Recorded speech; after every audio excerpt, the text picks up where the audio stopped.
السلام علیکم ورحمۃ اللہ وبرکاتہ۔ حضرات ناظرین، اسلامی نئے سال کا آغاز الحمدللہ ثم الحمدللہ ہو چکا ہے۔ اب جو نیا سال ہمارے اور آپ کے سامنے چل رہا ہے یہ 1443ویں ہجری ہے، 1443 ہے۔ کہ آئیے اس سلسلے میں کچھ ضروری باتیں جاننے کی کوشش کرتے ہیں۔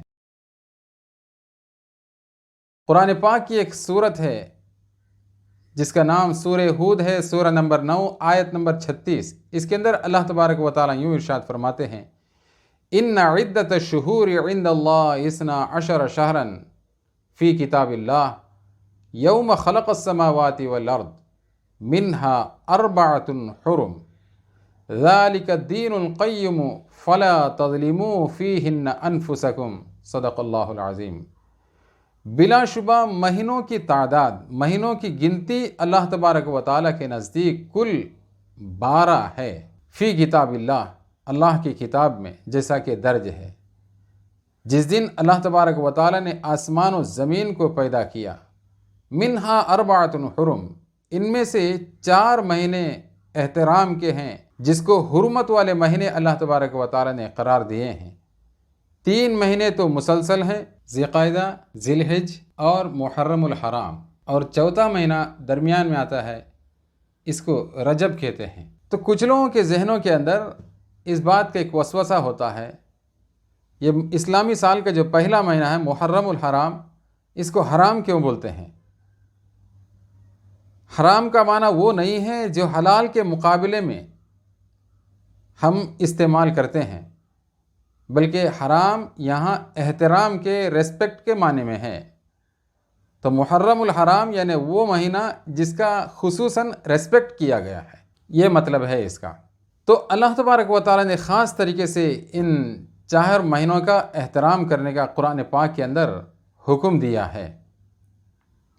اور آگے اللہ نے ارشاد فرمایا کہ فَلَا تَظْلِمُوا فِيهِنَّ أَنفُسَكُمْ، تم اپنے اوپر کسی قسم کا ظلم ان مہینوں کے اندر مت کرو۔ ظلم 2 طریقے سے جو ہو سکتا ہے، یا تو اللہ تبارک و تعالیٰ نے جن چیزوں کو ہمارے اوپر لازم کیا ہے اس کو چھوڑ کر، یا تو اللہ تعالیٰ نے جن چیزوں سے رکنے کا ہمیں اور آپ کو حکم دیا ہے اس سے نہ رک کر۔ اذا فعلت هذا انت ظلمت نفسک، اگر ہم نے یہ 2 کام کیے تو یقیناً ہم اپنے اوپر ظلم کرنے والے ہوں گے۔ تو لہٰذا ہمیں چاہیے کہ خصوصاً ان مہینوں کے اندر اللہ تبارک و تعالیٰ کی عبادات کو کثرت سے کریں، اور اللہ تعالیٰ نے جن چیزوں سے ہمیں اور آپ کو رکنے کا جو حکم دیا ہے ان تمام چیزوں سے اپنے آپ کو روکیں۔ اور خاص طریقے سے اس مہینے کا زمانے جاہلیت میں بھی اتنا اہتمام تھا کہ ان مہینوں کے اندر اگر کوئی اپنے باپ کا قاتل سے ملاقات کرتا یا اپنے بھائی کا جو قتل کرنے والا ہے اس سے بھی ملاقات ہوتی اور وہ نظر آتا تو ان دنوں کے اندر اس کو چھوڑ دیا جاتا، اس سے کسی قسم کا بدلہ نہیں لیا جاتا۔ اس طریقے سے زمانے جاہلیت میں بھی ان 4 مہینوں کا لوگ احترام کرتے تھے۔ تو لہٰذا ہمیں بھی چاہیے ان مہینوں کا خصوصاً اللہ تبارک و تعالیٰ کے حکم کے مطابق احترام کریں۔ ایک صحابی رسول صلی اللہ علیہ وسلم ہے جن کا نام حضرت عبداللہ ابن حشام رضی اللہ تعالیٰ عنہ۔ یہ فرماتے ہیں جب نیا سال کا آغاز ہوتا، شروع ہوتا، اور کوئی اسلامی مہینوں میں سے کوئی ایک نیا مہینہ جب شروع ہوتا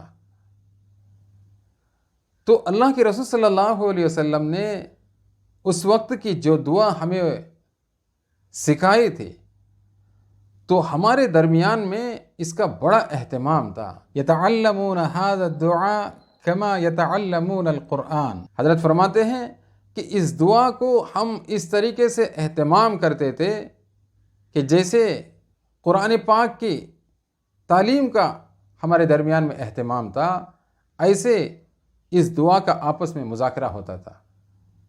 تو لہٰذا ہمیں بھی چاہیے یہ دعا ضرور ہم اور آپ سیکھیں۔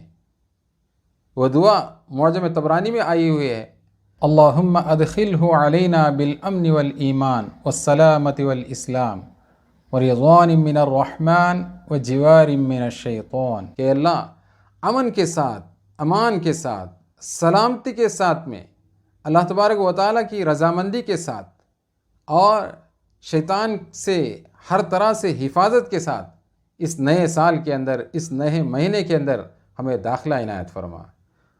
تو لہذا حضرات صحابہ اکرام رضوان اللہ تعالیٰ علیہم اجمعین کے معمول کے مطابق اللہ کے رسول صلی اللہ علیہ وسلم کے اس سنت پر ہمیں بھی اور آپ کو اہتمام کرنا چاہیے، خود بھی اس دعا کو سیکھیں اور اپنی اولاد کو، گھر والوں کو، دوست احباب کو بھی سکھانے کی کوشش کریں۔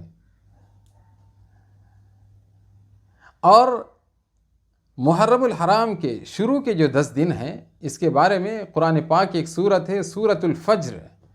اس کے اندر اللہ تبارک و تعالیٰ نے خاص طریقے سے قسم کھائی ہے، والفجر ولیال عشر، قسم ہے فجر کی اور 10 راتوں کی۔ حضرت قتادہ فرماتے ہیں، ھذا اول فجر من المحرم، اللہ تبارک و تعالیٰ نے فجر کی وقت کی جو قسم کھائی ہے، یہ محرم الحرام کا جو مہینہ ہے، اس کا پہلا فجر سے اس کا آغاز ہوتا ہے، اس کا شروع ہوتا ہے۔ حضرت ابو عثمان النہدی رحمہ اللہ یہ فرماتے ہیں، سلف صالحین میں خاص طریقے سے 3 عشروں میں کثرت کے ساتھ میں زیادہ سے زیادہ عبادت کرنے کا معمول تھا۔ ایک رمضان المبارک کا آخری عشرہ، دوسرا ماہ ذی الحجہ کا جس مہینے میں ہم اور آپ پوری امت مسلمہ جس مہینے میں حج والا عمل کو انجام دیا جاتا ہے، اس کے شروع کے 10 دن اور محرم الحرام کے شروع کے 10 دن، اس طریقے سے ان 3 عشروں میں عام دنوں کے مقابلے میں زیادہ سے زیادہ عبادت کرنے کا معمول تھا۔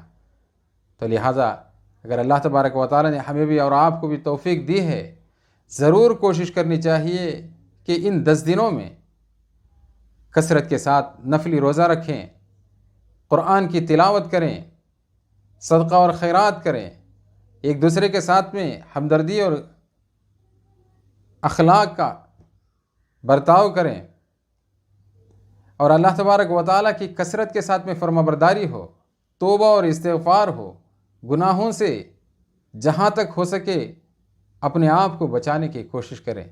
اس طرح کے خیر کے کاموں کے اندر ان دنوں میں جن دنوں کا احترام کرنے کا قرآن پاک کے اندر اللہ تبارک و تعالیٰ نے خاص طریقے سے حکم دیا ہے، اگر ہم بھی اہتمام کریں گے، اللہ تبارک و تعالیٰ کی ذات سے بھرپور امید ہے کہ ہم اور آپ اللہ تبارک و تعالیٰ کے فرما بردار بندوں میں سے شمار ہوں گے۔ دعا کریں کہ اللہ تبارک و تعالیٰ ماہ محرم کے اس مبارک مہینے میں اور اس کے شروع ایام میں زیادہ سے زیادہ عبادت کرنے کی اللہ تبارک و تعالیٰ ہمیں اور آپ کو توفیق عنایت فرمائے، اور اپنے گناہوں سے معافی تلافی کرنے کی بھی اللہ تبارک و تعالیٰ توفیق عنایت فرمائے۔ آمین یا رب العالمین، وآخر دعوانا ان الحمد للہ رب العالمین۔